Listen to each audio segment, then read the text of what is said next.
They convicted her of murder. No body, no witnesses, no crime scene, and somehow, a jury still said guilty. That alone should have been impossible. But the case was already broken long before the verdict, because the family she was accused of killing had never been found. The story began on a quiet summer morning in Arizona. A family of four packed their SUV for a road trip. 2 parents, 2 kids. They planned to drive through the desert, stop at a national park, and be back within 3 days. They never made it. When the family didn't return, relatives assumed the worst. No cell service. Remote highways. Miles of empty desert. Search teams were deployed. Roads were scanned. Canyons searched. A helicopter circled for days. Nothing. Not the vehicle. Not luggage. Not even a shoe. It was like the desert swallowed them whole. Weeks turned into months.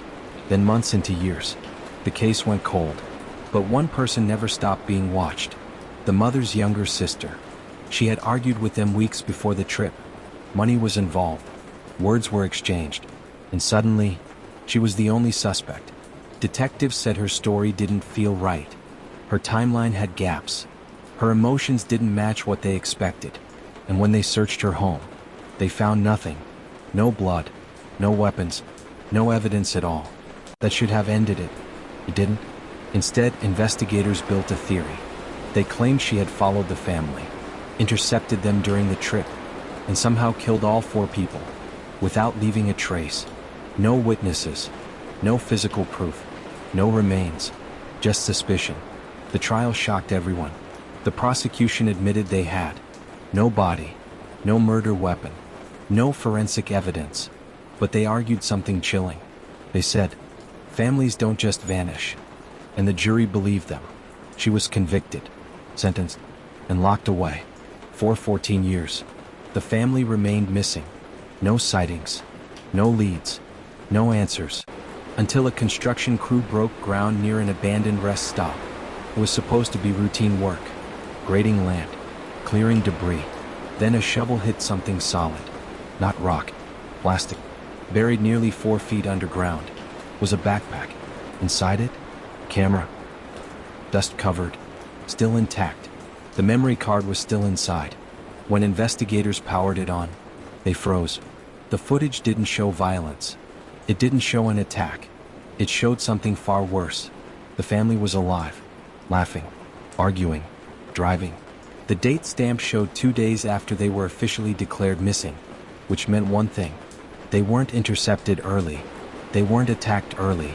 They vanished later. Then the footage changed. The camera was no longer being held. It was placed, hidden, facing outward, like someone wanted it to record. The audio picked up voices, not panicked, not screaming, calm, too calm. The father said one sentence that made investigators go silent. He said, "This isn't what they told us." Then a second voice spoke, not from the family, an unfamiliar one. Oh, controlled, confident. The voice said, "You were never supposed to leave the highway." The footage cut to black. That was it. No ending, no explanation, just silence. When detectives replayed the video frame by frame, they noticed something else. In the background, reflected in the SUV's side mirror, another vehicle, following them. No plates visible, no markings, just headlights, always there. The case exploded overnight. News outlets went wild, because if the family survived days after disappearing, then the conviction was impossible. And the real question became terrifying. Who told them to leave the highway? And why? Even worse, why bury the camera instead of destroying it? Unless someone wanted it found. Investigators rushed to re-examine the sister's case. Her alibi checked out. Phone records confirmed she was hundreds of miles away, which meant she was innocent. But the family? Still missing. And the voice on the camera? Still unidentified. Then the lab made one final discovery. The memory card had been edited, not erased. Edited. Someone had cut out 6 full minutes of footage, right before the screen went black. And whoever did it knew exactly what they were removing, because buried in the metadata was a timestamp, a location, and a name that didn't belong to anyone in the family. And that's where everything stops. Because what investigators found next didn't just reopen the case, it changed who they were looking for. The last thing investigators expected to find was a name, not scratched, not written, embedded, hidden deep in the camera's metadata. A name that didn't belong to the family, and didn't belong to the woman who spent 14 years in prison. It belonged to someone who was never supposed to be connected to the case at all. At first, detectives assumed it was a technician, a file handler, a system glitch. But when they ran the name through state databases, everything stopped. The name belonged to a former highway safety contractor, someone who once oversaw traffic monitoring systems across several desert routes, including the exact highway the family had been driving on. That alone was unsettling. But then they checked the date. The contractor had officially resigned. 3 days before the family vanished. Investigators dug deeper. Employment records showed something strange. He didn't just quit. His access had been revoked, abruptly, without explanation. And then came the detail no one could explain. His ID badge had been used after his resignation, on multiple occasions, near remote rest stops, along isolated desert roads, including the one where the camera was buried. Suddenly, the case wasn't about a disappearance anymore.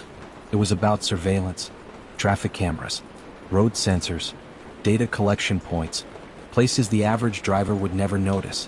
When investigators mapped the family's route against these systems, a pattern emerged. Every deviation they made was followed, not randomly, precisely. Then came the audio experts. They enhanced the unfamiliar voice from the recording, slowed it down, filtered the background noise, isolated the speech. What they found was chilling. The voice wasn't threatening. It wasn't angry. It was instructional, like someone enforcing a rule. You were never supposed to leave the highway. That wasn't a warning. It was a correction. Then the lab uncovered something worse. The 6 missing minutes of footage? They weren't removed to hide violence. They were removed to hide conversation. Fragments remained, barely audible, but enough. The mother's voice, shaking. She said, "They told us this was just a detour." The father responded, "They said everyone has to take it. Everyone." That's when investigators realized something horrifying. The family didn't stumble into danger. They were redirected. And they weren't the first. Cold cases were reopened. Disappearances once ruled accidental. Lost hikers. Missing road trippers. Families who vanished without wreckage. Every single one shared the same detail. They had all been rerouted. Temporary signs. Detours. Closed roads that weren't on official maps.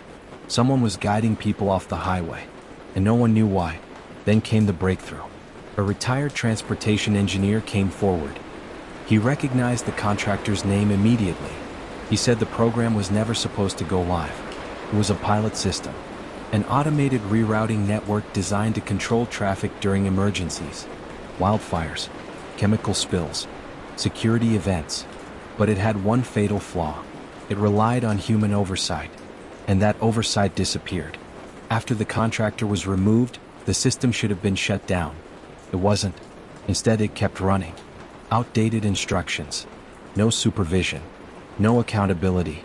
It rerouted vehicles away from unsafe zones. But those zones were no longer accurate. Some didn't even exist anymore, which meant families were being sent into nothing. Desert roads with no exits. Dead zones with no cell service. Places where help would never come. And then came the most disturbing discovery of all. Investigators recovered a second camera. Not buried. Hidden. Mounted high on a pole. Facing a stretch of desert road. It showed the family's SUV stopping. A man approached, wearing a reflective vest, holding a radio. He didn't force them. He didn't threaten them. He spoke calmly, confidently, like someone doing his job. The family followed him. Off the road. Out of frame. That was the last time they were ever seen. The system logs revealed one final detail. After that night, the rerouting system was accessed one last time. A manual override. And then it went dark forever. The woman in prison was released. Her conviction overturned. But freedom didn't bring peace, because the family was never found. And the man in the vest was never identified. The contractor's trail ended abruptly. No bank activity. No phone usage. No records. Like he vanished too. Some investigators believe he tried to stop the system. Others think he became part of it. But one question still haunts everyone involved. If the system was automated, why did someone need to be there in person? And who gave the final override? Because buried alongside the second camera was a note, folded, weathered, almost destroyed. It contained 4 words, written by hand. This was not an accident. The note wasn't supposed to exist. That's what investigators said later. Because everything about the case suggested one thing. No one was meant to survive. And no one was meant to leave anything behind. The 4 words written on the paper. This was not an accident. Forced federal agencies to step in, quietly, without press conferences, without announcements, because what they uncovered next didn't just explain one disappearance. It explained dozens. The rerouting system had a name, a temporary designation buried deep in old transportation documents. It was never classified. It was never public. And it was never meant to operate without constant oversight. On paper, the system's purpose was simple. During emergencies, it redirected traffic away from danger zones, chemical spills, wildfires, security incidents. But buried inside the original design was a secondary function, one that was discussed, tested, and never fully approved. Manual intervention. A human operator could override the system, not to stop traffic, but to guide specific vehicles off the highway. The justification was safety. If a vehicle was flagged as at risk, it could be redirected. Families with children, vehicles running low on fuel, drivers entering unstable or remote areas. At least that was the theory. In practice, it was chaos.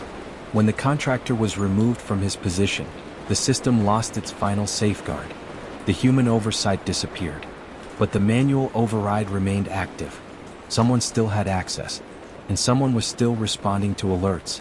Investigators reconstructed the family's final hours in detail. They didn't stumble onto a fake detour. They weren't unlucky. They were selected. Their vehicle had been flagged after stopping at a rest area. What? Because the system misread their data. Low fuel. No confirmed lodging ahead. 2 young children. The algorithm marked them as high risk. A detour was issued. Temporary signs were activated. A signal was transmitted to a handheld radio. And a human was dispatched. The man in the reflective vest. He wasn't a criminal. He wasn't a predator. And he didn't work directly for the government. He was a subcontractor. One of dozens hired years earlier to respond to rerouting alerts. Most were laid off when the pilot program ended. But not all of them were tracked afterward.